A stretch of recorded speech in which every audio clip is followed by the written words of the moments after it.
Hi guys, so today instead of a tutorial we thought we'd show you behind the scenes of how we taste and select our coffees. Today we're going to be doing something called a cupping, and this is how when we get a sample of a coffee that we taste it and decide if we want to buy it or not.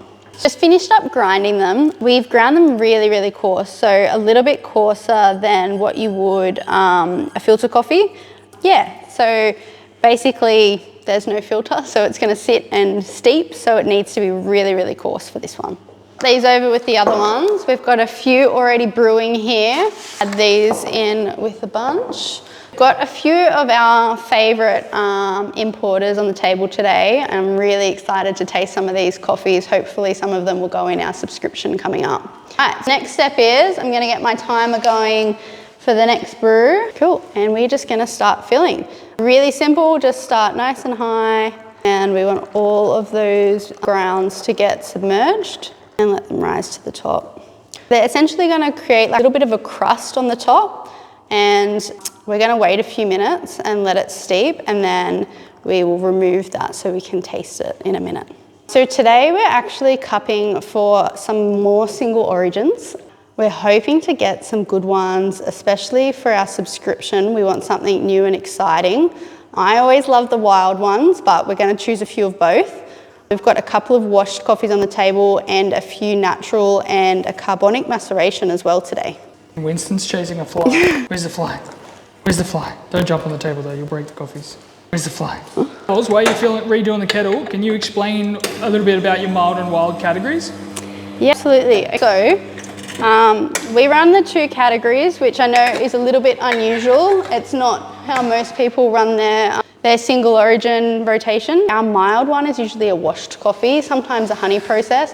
And these coffees are usually quite mellow, really subtle flavors, very clean and bright. Really tasty, but just nothing too crazy going on in the cup. Something that you just want to come back to all the time. And our wild category is usually something really tropical and fruity, maybe a little bit funky. If you think of them a little bit like drinking white and red wine, they're so different, they're still wine. It's like the same sort of thing, but with coffee. For me as coffee roaster, it's really important to be cupping our coffees. For this one, we're looking to purchase some coffees. We want to be able to taste it and see what characteristics we can get out of it when we add our roasting style and our brewing profiles to it.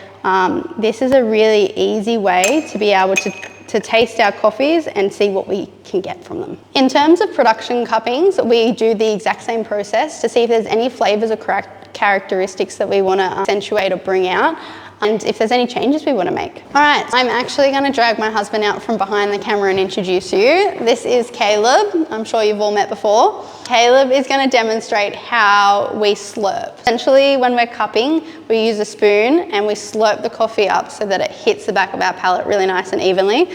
Caleb has a spectacular slurp. I'm dragging him in for this little demonstration. Wow. Well, everything that Elisha said was a lie. You actually stick your face and just go, and that's how you taste coffee. That's it. That's how you taste all the flavours. Wow. Thanks for coming. Bye. Can I get you a spoon? Okay. All right. I don't have an exceptional slurp. I just have slurped lots of coffees. Like Elisha said, it's just about getting it all across your palate. There's no like right or wrong way. It's got to work for you. It's also about getting it at the right temperature and constantly tasting through the temperature.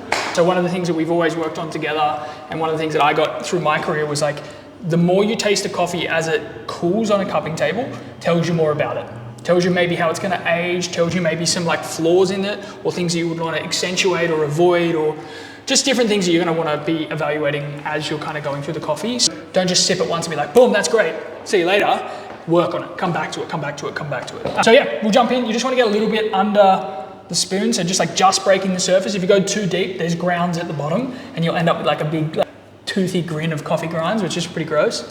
So just a little bit, and then I don't know how to describe slurping. Like if you can whistle, just like breathe in and whistle, but now the pressure's on, I'll hold the mic up. Is that good? Pretty good. The pressure, that was actually really nice. But yeah, just doing that and then slurping like that. I hope that's not like gross sounds on there. But yeah, you don't need to do that. When I'm cupping, I'll slurp, and you might see it as we kind of go through the video together now, but I also go really slow. So sometimes I just rest it on my palate to let it sit and to try and feel the weight and the texture of the coffee as well. Probably sounds a lot nicer. I am. Thank you. That's it. I gotta go now? No, join in. I gotta go. Sorry, guys. No, come taste some coffees with me. All right, what are we looking for? We are looking for a little bit of a mix. Yep. We've got both some mild and wild coffees on the table. We've started at mild so we can kind of warm up to it. We would love 2 wilds and a mild at the moment. Two wilds and a mild. For all the importers watching, you're on Alicia's cutting table right now and she's gonna pick and choose who she wants. There's 2 coffees that we've worked with before. Okay. So essentially what that means is we have bought that exact coffee from a previous crop, from a different year essentially. So I'm really excited to cup that again because that was an incredible coffee last year. Sick. Cool. All right, well, let's jump in. I've been cupping coffees for like 15 years. Yep. And for a long time buying copies for this lady here before I got out of the game. So now whenever I taste a coffee, I'm always thinking for her. When I taste it, I'm like, oh, that's an Elisha coffee. I'm half expecting the reason you want me here is to buy mild coffees. I can pick the wild ones. I've got that down. You mentioned before, Elisha said it's like red wine, white wine. She's the red wine drinker, and I'm the alcoholic who drinks it all. So I just get brought in to pick the white wines. Yes? Is that about right? I still Did I just admit to being an alcoholic? I think so. I also love the white wines, but I definitely come back to the red wines more frequently. Wait, are we still talking about wine now? I don't know. Everyone who watches this is going to see I do cross-contamination because I'm bad at my cupping, all right? Well, it's only us 2 cupping today. We usually have a full team I'm here. gonna get cooties. Do you have any like signs of when it's a good cup? Like if they're watching, what's the signal that gives it away? Because I just gave away one of my signals. You play poker, you have a tell. Just tell us who does this. Mine tells this. If I'm shaking my spoon, I like something. Everyone stop and rewind and figure out which one I like from which one. What's yours? I don't know what your tell is. I think your tell's like, I think you literally go, ooh. A couple coffees, you reckon you're gonna find the ones you want? You wanted 2 of each? I think I'd be really happy if I could at least get 1 mild and 2 wilds. There was something down this end. Like I was liking, obviously we were both liking these, but there's something down this end for me. I think it was this one, and I was just like, that's an Elisha coffee. That is an Elisha coffee. We have bought this before. This is the El Salvador El Limo. It's a wild coffee.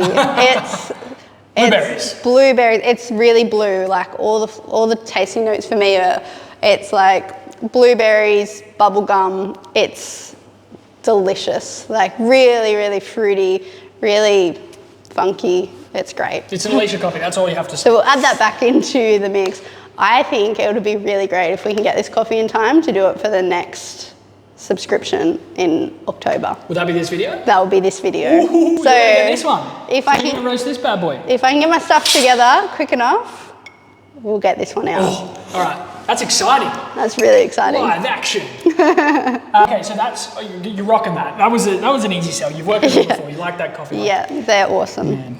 That was cheating from the team. Yeah, true. All right, what else? I know I wasn't cupping for a blend, but I think this would be incredible in a Christmas blend. So ooh, little season. if we did a little special blend, Will the subscribers get your special blends? Yeah, for sure. Absolutely. What a stupid question. We got a few coming up for the end of the year, I think, so it would be really great to grab some coffees to go in those. Okay, so this is going to be like the birth child of like where you're thinking this one could go. What do you think? Yeah. Description of what you're hoping to do with a blender. Okay, so for our Christmas blends, well, the reason this one jumped out is because it's kind of like cinnamon, cardamom kind of flavors. So I just feel like, you know, we could really do like a really like Christmassy kind of taste in coffee, and you know, maybe add something with a little bit of like red fruits to it, and we're just gonna have this delicious milk blend ready to go. Yeah, it's got like that like kind of allspice vibe. Yes, absolutely. I like it. I like it. It's very nice coffee. Yeah, that'd be, I think, really great in a Christmas blend. That's a Brazil from the Southland team. Yes, I love it. They're awesome. What else? Oh, what about this Colombian? What are you thinking? Man, there's not a bad coffee on the table. Yeah. For me, like this is our first wild on the table. Sorry, I lie. No, it is our first coffee on our first wild, and it just jumps out to me. It's tropical, it's funky. It's for me. That's what I'm looking for. Banging. I think that would be my second wild. All right, so I'm gonna put it out there. That's probably it. Maybe a mild. See what just happened? She just picked 3 wilds. I didn't. One of them's for a blend. Oh. One of them's for a blend. But are they all wilds? They are all wilds. Okay, cool. Well, I reckon I'm still on this guy. I'm still on this guy, but you know. Should we get Winston to taste it to be the decider? Oh, I don't know now, actually. It's cooled a bit. You're cool. Some different flavours coming out. This one has a little bit more body to me. This one's quite light. For a little bit more context, they're both Ethiopians. They're both washed. It's kind of got like lemon lolly kind of like flavour, like, you know, that like sweet lemon on the first one. They're both great. They're both great. I'd be splitting hairs between it. All right, guys, I've just looked into it and it looks like I am going to be able to get this El Salvador El Limo for our October subscription. So I hope you guys are excited as I am. Thank you so much for joining me, and a big thank you to my assistants for helping me out today. We did it, Winnie. We did it. Winnie has made the final call on the Ethiopian of choice today. She's just used you. Just because that was the one that I didn't pick. Thanks, Winnie. It's all him. I'm sorry. Big sook boy. He said his word is final. Yeah, that's what he said. All right, guys. Thanks for the cupping. Thank you. Thanks for joining us. Thanks for cleaning up. Enjoy the El Limo. Now she's got to rush off and go get it and make it all happen. Yeah. You going to get that done? Yeah, of course. Peace. I'm going to have it.